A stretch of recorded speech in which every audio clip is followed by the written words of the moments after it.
Hey everybody from GVSU. So here's the deal. We have a test next week. It's only going to be over chapters 4, 5, and 6. So 4, 5, and 6 are going to be the only chapters. We're not adding the 7 and 8. I thought that might be too overwhelming for all of you right now. So we're going to break it down. We're going to take it 4, 5, and 6 for this chapter 2 test. So you could sit back and say, yeah, and cheer on, right? It will be 50 questions. I'll let you know that, okay, or I'll be honest about that. So 50 questions, okay?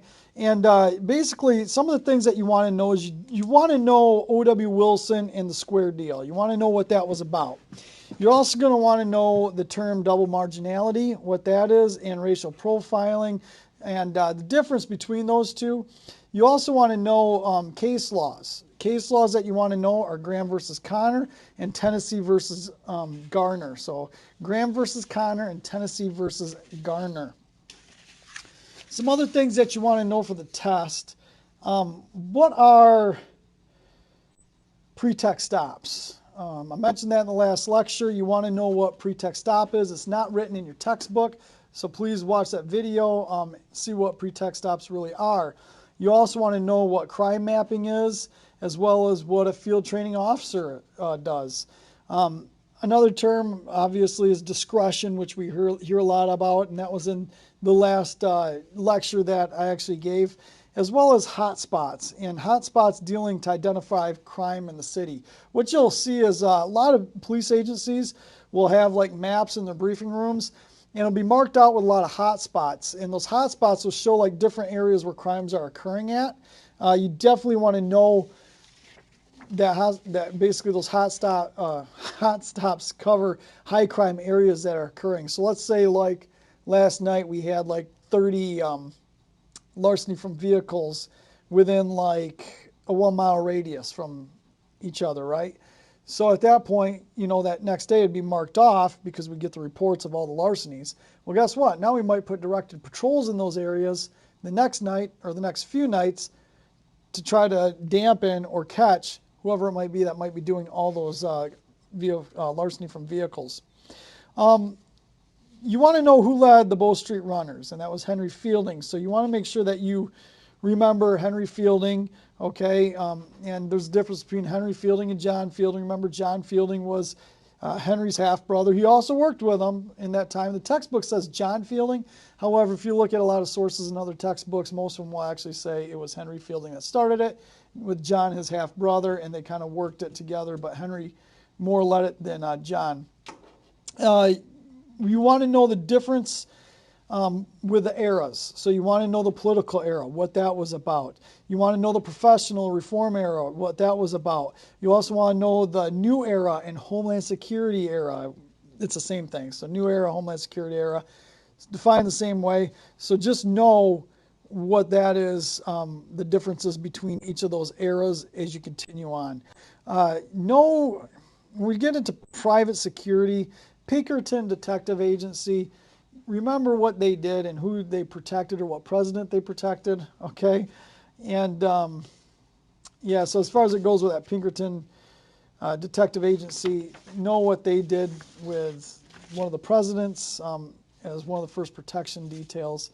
That was talked about in the last lecture. Sir Robert Peel, he's like the godfather of law enforcement. Know that he created that Metropolitan Police Act. Know a little bit of the history. Know what the Frank Pledge system is. Know the difference between a tithing, a parish, and what several parishes came together was made up and known as a shire, right? So when we look at 10 households equals a tithing. So then 10 tithings equals 100, right? Or a parish. And then several parishes together equal a shire. Don't forget that. Make sure you know that for the test. Some other things that you might want to know is what agency produces the Uniform Crime Report, or the UCR. Remember, there's NIBRS, okay, and UCR, the two difference that collect data with crimes in the United States. Know what the difference is between those two. Now, in that PowerPoint that's listed, look at the differences between how much is how much data is collected in each one of those, and know which one actually collects more data. and obviously that's NIBRS, right? UCR doesn't collect as much, and that's why we're looking at moving that system over from the UCR just strictly to the NIBRS. So know the difference between those two. Know a little bit about the National Crime Victim Surveys as well. You're going to want to know about that. And does it collect 100% accurate data? You know, I mean, does anything really collect 100% data? Just, you know, use common sense when you hit any questions dealing with that. As far as it goes with how many, you know, agencies, the 18,400 agencies that the UCR data collects data from, just know, you know, that and what it actually collects, dealing with the number of arrests and crimes reported, including the number of police employees. The UCR grabs all that data. You want to know that for the test as well. Going through this, know the difference between quantitative and qualitative. There is a difference between the two. Make sure you know the difference when it comes down to research. What is quantitative and what is qualitative? As far as it goes with UCR Part 1 offenses, know what the Uniform Crime Report lists as Part 1 offenses. That's also in the PowerPoint. Let me see here. As far as it goes with females, and we start looking at the data that's actually collected, what's going on with females right now? Do we see an increase or do we see a decrease with females dealing with crime? That's one thing that you might want to look at when you're studying for this test. Go through a couple more here. As far as it goes with Bentham, and him believing that people had the hedonistic nature, and he believed that punishment, you know, must be swift, that depending on the severity of that crime, right, it needs to be appropriate for that criminal act, and that, you know, that it must be swiftly after that, right? So the punishment, whatever that punishment might be, if it's done like 5 years later, it's not going to change that person's behavior, right? So depending on the punishment, so certain that the punishment will follow the criminal act. So it's swift, it follows it, and it's just compared to what the crime is. That's what Bentham believed. Make sure you know that and understand that. Make sure you know what criminology, that term means, criminology. Make sure you know what criminologists are, okay? So defining those terms. Understand what class of perspective would be. So when we talk about products of free will or choice, as far as it goes with that classical perspective, I want you to know what that means. So classical perspective means.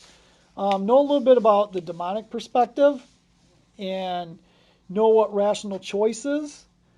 Know utilitarianism. Know what that is. Know positivism. Know, the word always gets me every time. Physiognomus. I slaughter that word and I apologize. It just doesn't come out my mouth good. But know what that is. It's in your textbooks, okay? It's also on the PowerPoint that goes in there, okay? Know when we talk about the shape of somebody's skull and the likelihood of them engaging in crime, there's a term that we explain in the PowerPoint that deals with the shape of the skull and everything like that. Know what that term is. Okay, the eugenics movement, know what that is and what that is about. Okay, as far as Freud goes, know the difference between the ego, the id, and the superego, where each one does. So just know the difference between the three of them. It's in the PowerPoint and lecture, and I believe it's also in your textbook. Know what a psychopath, like when we talk about criminology, a psychopath, and do they feel remorse? Do they have little guilt and remorse? What is, when it comes down to psychopath and how they feel and why they do what they do they have remorse? That's something that you want to know. Okay, that was talked about in the lecture as well as in the PowerPoint and in the text. Know what cultural transmission is, and that's also in your textbook. And trying to think here what else might be on that. I'm looking over it real quick.